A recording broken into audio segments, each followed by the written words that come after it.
Welcome to an all-new episode of the No Rules Podcast. I'm Aaron Hilton, as always, joined by my main man, Malik Smith. Malik, what's going on, brother? I'm feeling good, bro. How you feeling? Oh, I'm always in mansions and Benzes, man. Every day you wake up is a good day, brother. Every day. I love it. That's a beautiful mentality. Thank you, man. It's the only mentality that you can have when you've lost as many bets as I have today. Ironically, it's been a good day because I've actually won more than I lost. But as with most things, the only thing that sticks in the forefront of your mind is the losses. I probably made like $20 more than I put in today, which, for gambling is pretty good, especially for someone like me. I gamble like $2 max on most of my shit, so I get stuck on the losses, man. I can't let it go. Put that $20 in the bank. Don't touch it. Beanie, I'm getting you out the hood, baby. $20 at a time. You ain't gotta pay for school, boo. Daddy won his parlay. There you go. There you go. I'm saying.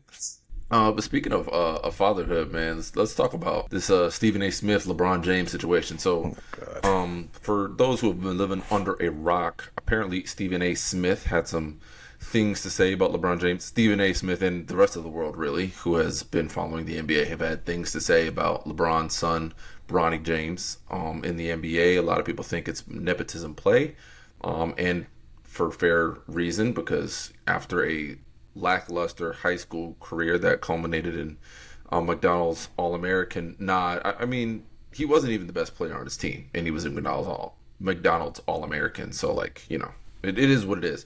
I am a team Bronny guy. I actually think he is a talented player, but the things that he's gotten out of his career have come from his dad. Am I wrong?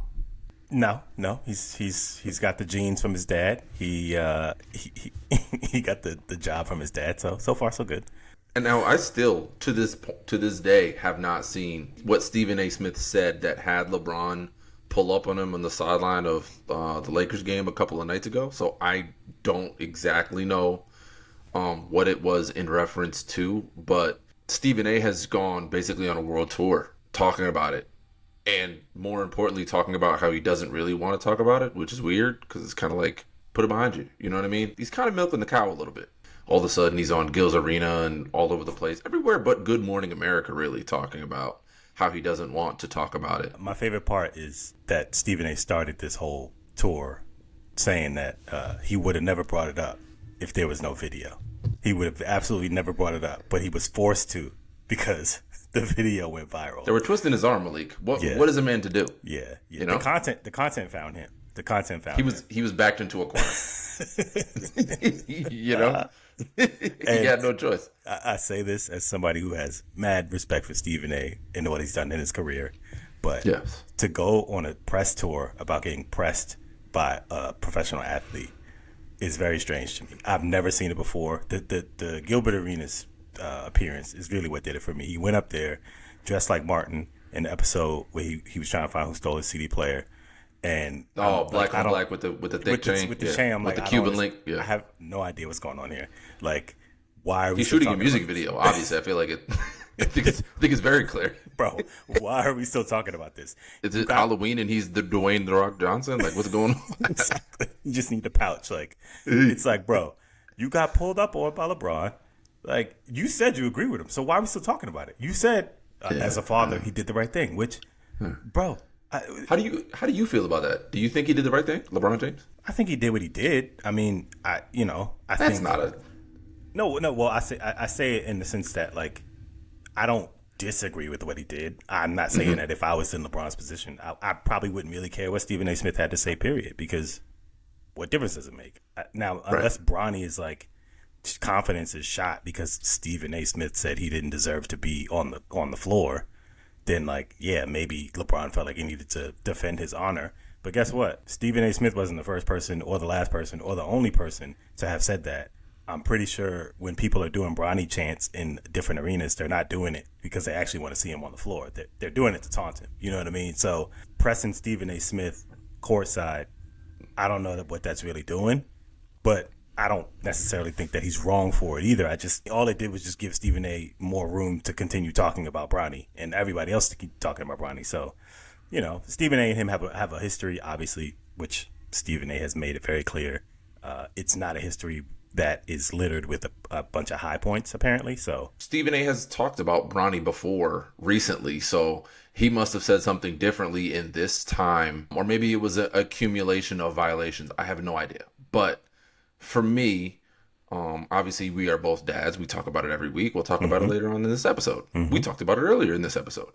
But you and your son are, in this situation, professional athletes. So my perspective on this thing is, as professional athletes, as multimillionaires, as both of you individually are, you have to understand that some of that comes with a level of scrutiny. So as long as Stephen A. Smith did not cross any lines and get personal, talk about something that wasn't necessarily related to basketball or the Los Angeles Lakers or the National Basketball Association as a whole, if he starts getting personal and talking about, Bronny James and his family legacy or whatever it is, things that he doesn't have any right to comment on, which Stephen A. has never done, to my knowledge, throughout his career as a journalist. Now, agree with him or disagree, I don't think he's ever done that.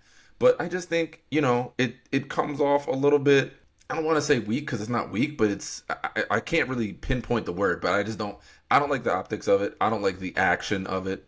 I cannot say that I will ever have a child in a professional basketball league. I don't know.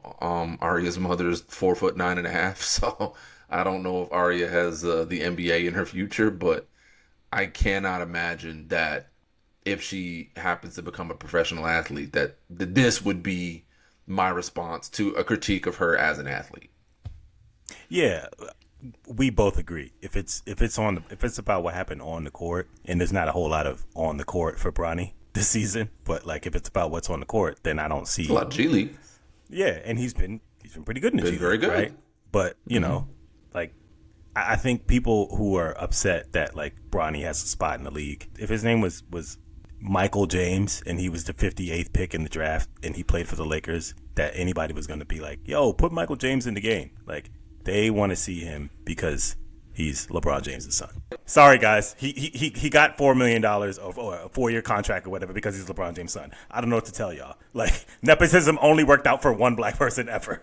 These things happen all the time. And you can say, well, professional athletes need to have some. Why? Yeah. Why do they have to earn everything that they're given? Why can't they be given something and then do something with the opportunity that they were handed?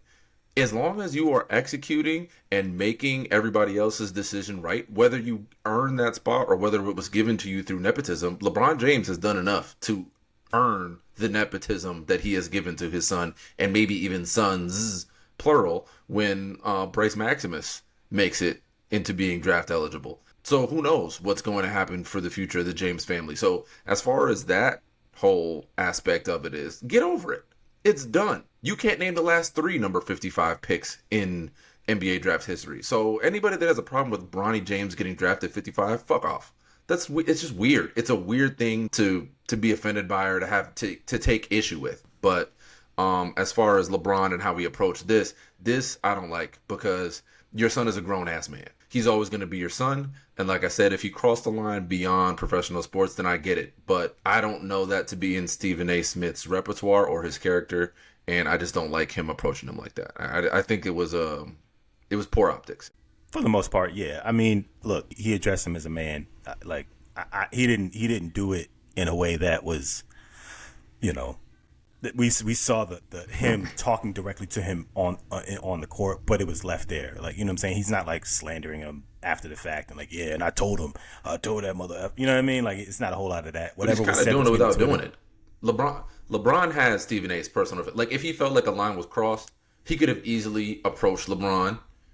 Approached Stephen A. and said something. Now, it doesn't behoove him to go out of his way to find Stephen A. Smith or to call him in free time. It's strictly just the optics of it. It does not look good. I know if I was an 18, 19-year-old trying to make my way in the league and separate myself from my father's name, that's not something that I would want to have happen in the middle of my rookie season when I'm trying my best to just make a way so that people can forget the fact that most people think that I was drafted only because my father is LeBron James. Well, that's the case, but either way, it is. You still want people to forget it. It could be true. Well, just forget that shit. You know what I'm saying? A couple threes, my nigga. Either way, I bet you Stephen A. won't say nothing else about LeBron James' son after this. That's the one thing I can say is LeBron guaranteed that Stephen A. outside of his little his little tour that he's on, he won't say anything negative about Bronny. He might talk a whole lot of shit about LeBron, but he's not gonna say anything about Bronny because I think he realizes. Why wouldn't he? What's LeBron gonna do? Is he gonna hit him? Well, by his own admission, he said, "Oh, I'm a father, and I would never want to." He basically said he agrees with LeBron doing what he did. So at this point, anything negative you say about Bronny outside of basketball, which he hasn't played enough basketball for you to say anything negative about, you agree that it's over the line, so you won't say it. I mean, right? Am I wrong? No, you're not wrong. These are words that came out of his mouth. Now, he might change his mind tomorrow and be like, I have a huge rant and come to my YouTube show. You know what I'm saying? But Aviation. Anything. Yeah. I listen, I just love that he's still talking about it. I mean, we're talking about it, obviously, because he's talking about it. But, man, going on the tour is just crazy. To me, that's just crazy. You've talked about this on 3 different platforms now. Like, bro, we didn't need this much explanation at all. Yeah, you know what I'm saying? It just wasn't. It was never that deep. You're making it deeper. It actually would have been. I would have been more impressed if when the video came out, he just like, wasn't me. Different guy with a ball spot. Wasn't me. Couldn't have been me. I wouldn't even at the Lakers game. The side profile, I could see your receding hairline. Like, wasn't me. Nope. Wasn't me. I would have actually loved that more. You have no proof. On to the next NBA topic that we have. Draymond Green has recently come under fire for some of his comments that he made recently, claiming that Karl Anthony Towns might have been ducking smoke from his former teammate Jimmy Butler when the Golden State Warriors came to face off against Cat's New York Knicks. It was on his show that he had mentioned it. He was talking to Baron Davis when he had mentioned it. I don't know if Baron or Draymond knew, but the reality is that Karl Anthony Towns was at a funeral. That is why he missed the game. There's just certain things that you can't do as a media personality that maybe you could do as a player. Like as a player, if you want to use that as trash talk on the floor, whatever. I mean, allegedly Kevin Garnett said Carmelo's wife tastes like Honey Nut Cheerios. You know what I'm saying? So like there's no limit to the bounds that you can cross on the basketball court. Well, until you but get as a punched in media the person, face. no, until you get punched in the face. Sometimes after you get punched in the face, you know what I mean? Yeah. But it's a different thing altogether to start a rumor or to spread misinformation. Whether intentional or unintentional, you are a respected member of media. You are somebody with insight that these fans believe has insight into the game from a greater standpoint than maybe even somebody like Stephen A. Smith, because you are currently in these NBA locker rooms. So you know some of these players, and you're currently in a locker room with Jimmy Butler, one of the players that you are mentioning by proxy to this situation. And for you to have this misinformation, for you to spread it so recklessly, that's a dangerous and slippery slope. So there's 2 parts to this, because obviously he went on his podcast with Baron Davis. He said that he had heard that Cat was ducking Jimmy, right? So that's you just heard that and then you just ran with it. Cool, whatever. Right. When he was told that wasn't the case and that Cat was at a funeral, he's like, oh, well, rest in peace, so condolences to the person, but I heard what I heard, so the show must. He doubled down. Oh, he doubled. That down. part I didn't know. He doubled down. So that's when it's like, all right, you went from just being like reckless to, not reckless. You went from being negligent to being reckless and an asshole, because whatever beef you have with this dude, you're basically saying fuck you and your family and friends and some person who died. And Cat's not even European. Everyone knows Draymond doesn't like the Euros. Cat's American. I don't know. That's friendly fire. He's Dominican. Maybe you don't like him because he's Dominican. I don't know what's going on. That could be it. You're right. This is just weak, man. The dude was at a funeral, dude. Like, why are you spreading a rumor that? And these 2 teams, obviously, we're going to play on Saturday, so we'll see.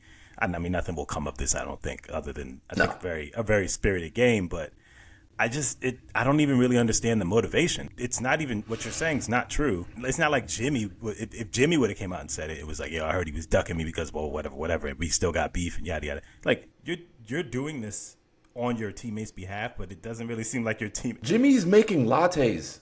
Yeah, he don't care. Jimmy Butler is he don't give a damn about no Karl Anthony Towns. He thought he was soft. Like, if a nigga really think you soft, I guarantee you. And that was, by the way, like 5, 6, 7 years ago. You know what I mean? It was mad long He's ago. not thinking about Karl Anthony Towns, Tom Thibodeau, none of that shit right now. Okay? He wants to play basketball, and he is super happy because he's playing with one of the most jovial players the NBA has ever seen in Steph Curry. That's it. Yeah. He's not, as far as I'm concerned, I've never even heard him talk about the Minnesota Timberwolves or any of that situation. And he's been in like 2 or 3 different documentaries since that situation has happened. So as far as Jimmy Butler is concerned, this is not a poor reflection on him, but like you said, Draymond Green, just unnecessary shots to double down is just, that's corny, bro. It's corny. It's corny. And I think, Draymond, for all of his, successes as a podcaster, media personality, quote unquote media personality, new media. Listen, people want to hear what you have to say because you're a current player. When you are no longer a current player, I don't think that these like antics are gonna you go from being interesting to being Kwame Brown, right? Like now you're just bitter. Like when Kwame Brown had his little moment, it was hot and it was like, oh yeah, he hates everyone. And now it's like, okay, well, you just hate everyone. We get it. Like there's nothing interesting about it. So I think Draymond really should tread lightly. I felt the same way when he was on TNT, right, during the playoffs. He goes on TNT. It's the Western Conference Finals. You have an opportunity to show something to show that you know about basketball, and you spent the whole time just crapping on Rudy Gobert. It's like, I don't really understand. Like, you're not giving any analysis here, and it's not even really that funny. Like, and for nothing, Rudy's team is still playing. So, like, however you feel about Rudy Gobert, you're there on the dais because Rudy's still playing. Yeah. So, and not only that, he started for his national team in the summer, and you were still on a dais talking about it, or more importantly, not suited up with a Team USA jersey. You didn't get a gold medal, bro. Like, that wasn't your gold medal to win. You was on the sidelines, or you were watching as a fan like everybody else. And you should. And you're a great basketball player. And, potentially somewhere down the road could be a Hall of Famer. I think should get serious consideration for the NBA Hall of Fame. But like you're saying, all of this legendary status that you're putting together and these great runs that you've put together and this great career that you have created out of being a second round pick and a guy that was overlooked, it's going to be thrown away because you're so busy trying to play the villain role, or you're so busy trying to lean into something that you're not. Just be yourself.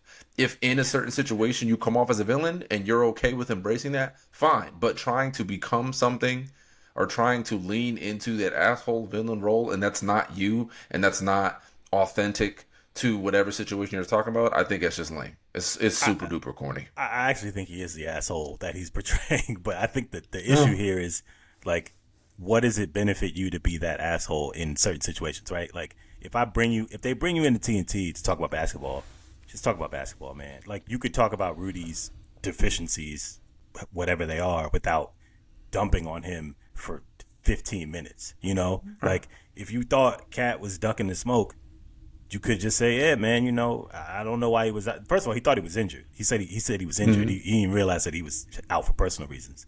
But, like, when you realize that that's not the case. Which, by the way, would have been on the injury report. It would have said, like, personal reasons. I would like to say, as the resident asshole of the two of us, I like to think that you're, a lot more polite than I am. I'm probably the asshole of the two of us, and that's fine. I'm a quiet asshole. Yeah, I get that. Yeah. I appreciate you not leaving me alone on Asshole Island, man. No. We're a team. But you can turn it off. Like, it's not something that has to be there all the time. So he might be the asshole that you're saying, but even I know, like, there's some tact to it. Time and a place. There was no couth in what he did. None. It was very baseless. It was very lame. Even that apology is a little half-hearted, underhanded apology. It was not even an apology. Yeah, it was. Like, he said an acknowledgement. An acknowledgement of him being wrong. Yeah. Like, what? It's just like, yeah. Well, I said what I said. Yeah, basically. He didn't have to go to that funeral. He was still ducking. Yeah. He said, fuck that person that died.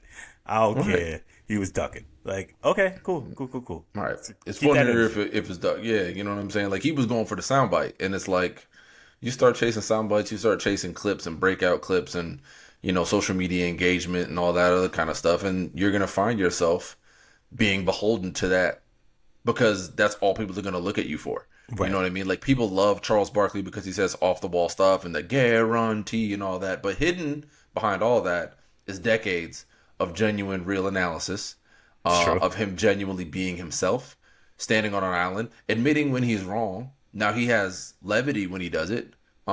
Famously, him and Shaquille O'Neal, before like that 2014 run that the Warriors went on, him saying a jump shooting team will never win a championship, and here the Warriors are four rings in. He was saying it in the playoffs that season. Yeah, you know what I'm saying? That playoffs, and he had to eat some crow. So there are levels to this media business, and I know that Draymond, being the deft personality that he is, and being the smart businessman that he is, he will learn that and he will get better in that. But in this specific situation that we're commenting on, he fell way, way short of that, and it was corny as fuck.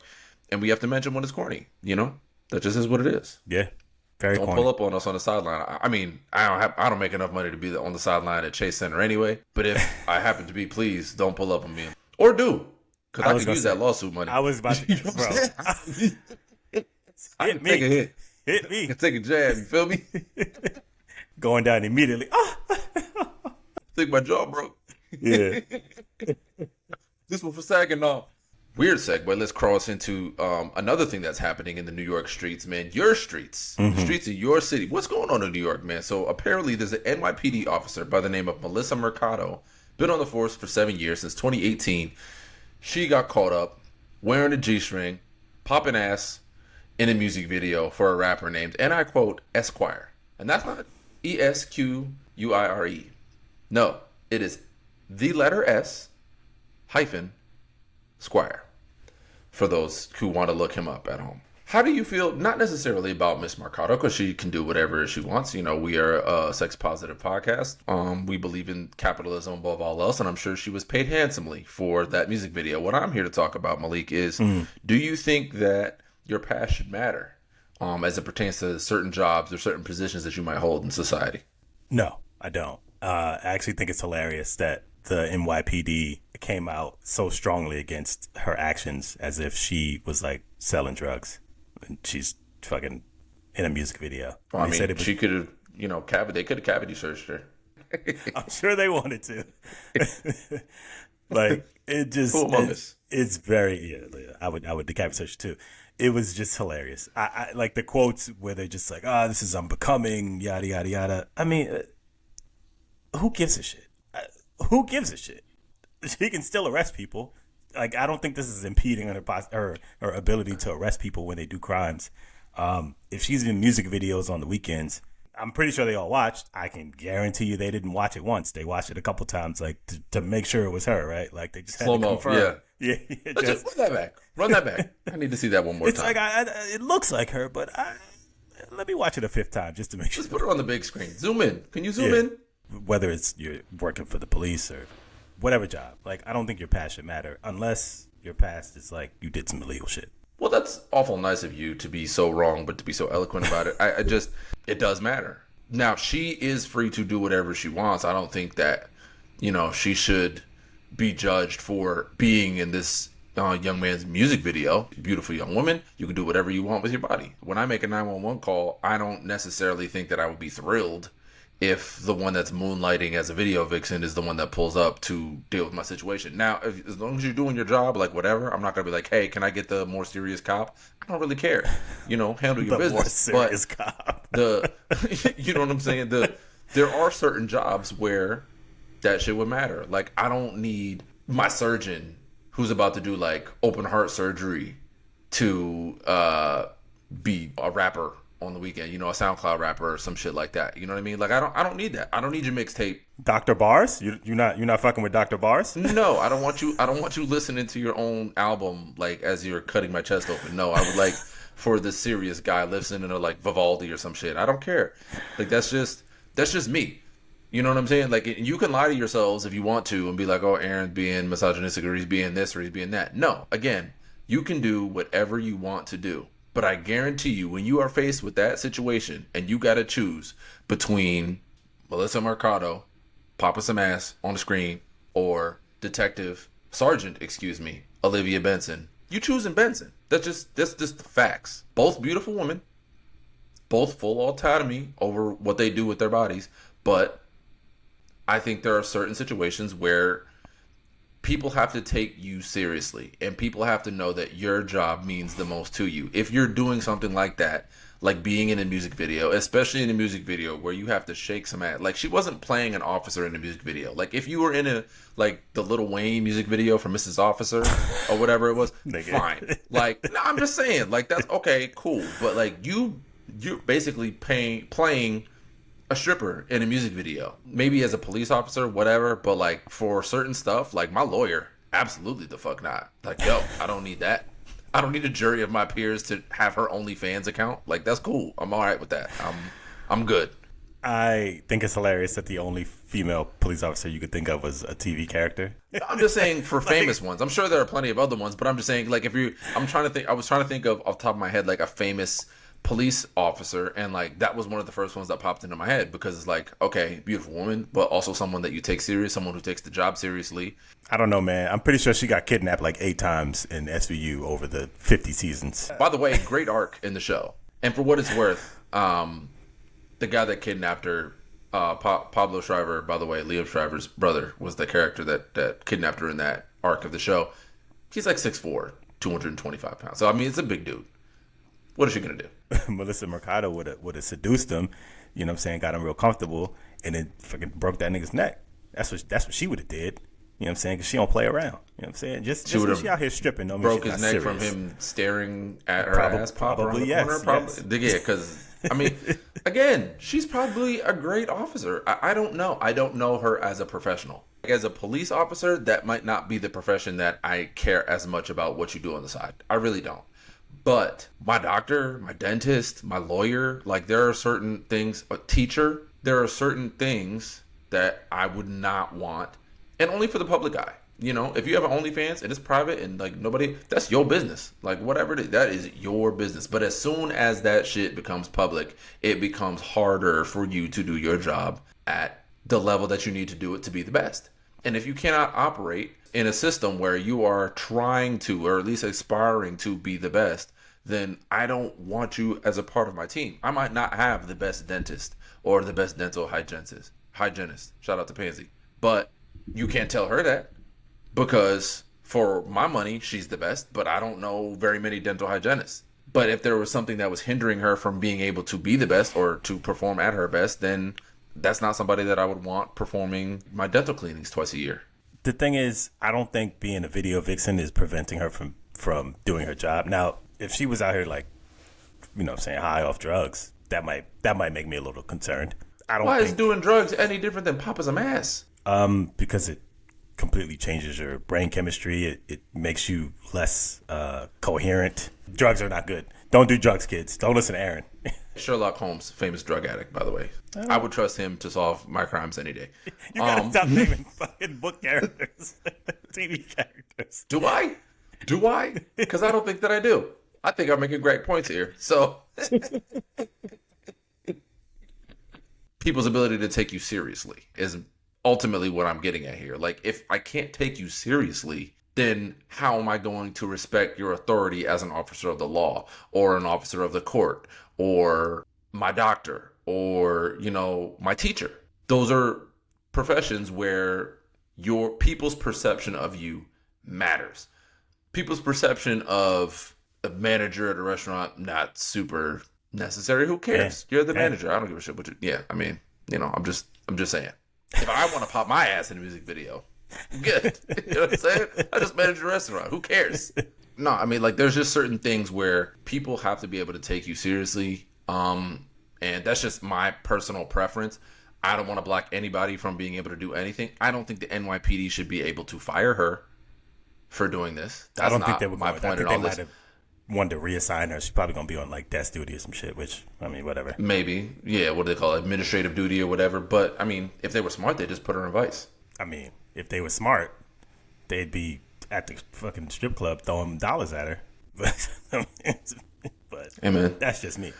That's just me. That's fair. Listen, there are worse things that she could be doing than doing music videos. But you know, defund the police. That's I guess a fact. that's really what it comes down to. Yeah, I mean, ultimately, that is the reality in this whole thing is that the police need to be defunded.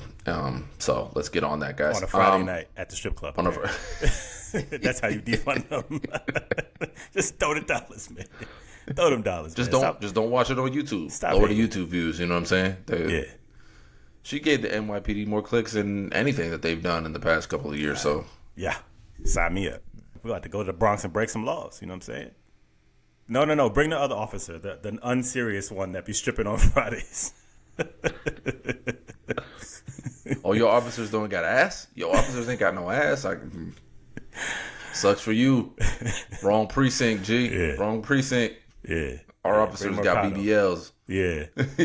She had lip fillers too, which I thought was interesting. Now that's where it was crazy, bro. Where I like might if you go look a at the little. photo, like that's the craziest part. Like the photo was like, okay, you look like an extra on the Kardashian show, or like Mob Wives or some shit, you know, because they always got like that crazy ass. They do got the wild lip all fillers. that super surgery and shit going on with all the Mob Wives and shit. But like, you're clearly not trying to be a police officer because, like, for what? For what? You got lip fillers and a BBL shot for what? So you can chase down bad guys? Well, I'm gonna keep it honest with you.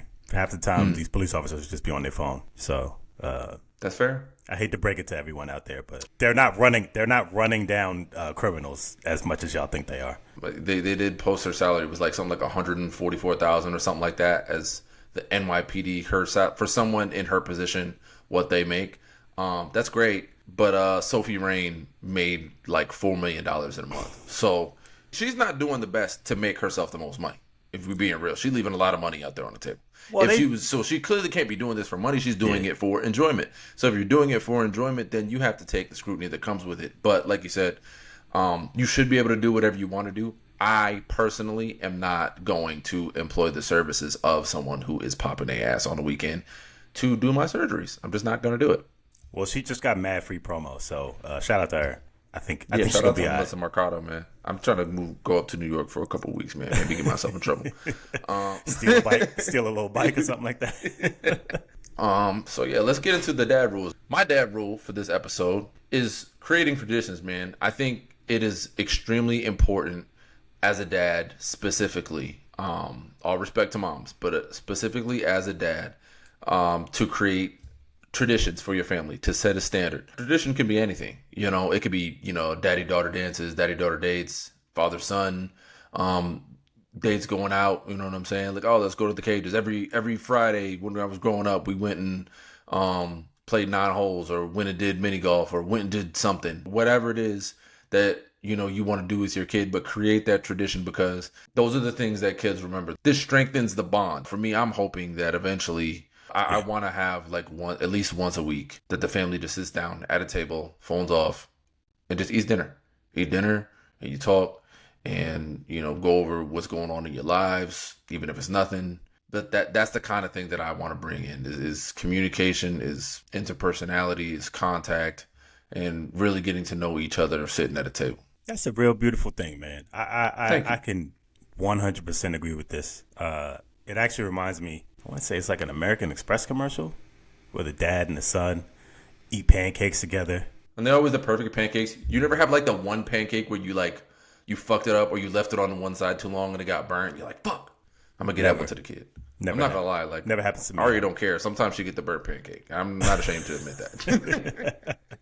None of my pancakes burn. I'm perfect. But I agree with you, though, that those little, something small, right? Like it could be something as simple as that. I mean, even with my dad, he used to take us to this one spot and we'd get breakfast in this one place in Brooklyn.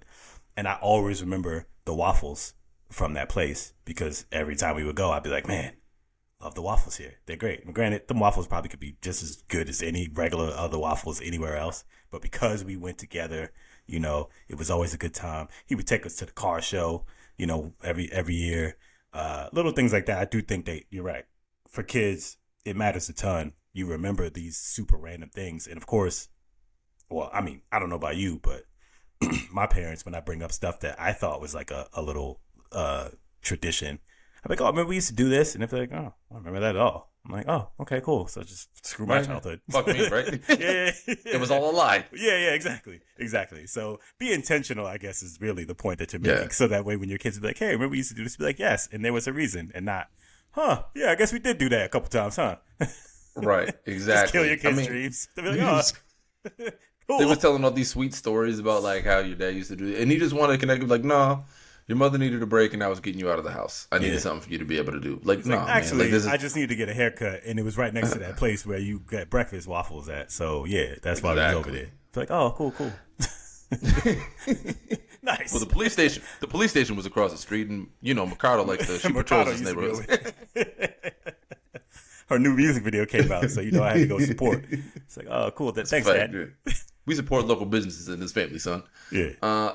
It was just important to me because I didn't really grow up having a whole lot of those. You know, I had a great childhood. I had, you know, mom always made sure that, you know, we never really wanted for anything.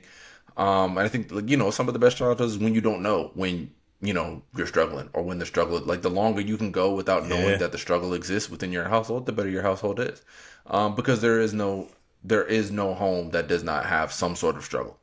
Even if you're wealthy, the struggle is somewhere else in your household, and a good parent is able to keep that from the kid for as long as possible. And so this is another way to just kind of be like, look, man, we might not have every single thing, but like we went to the park once a week, or we went and got ice cream. You know, we always had at least $5 to go and get some ice cream, or whatever the case may be. And like that's something that I want to be able to do for my beanie. So I just encourage any dad that's out there.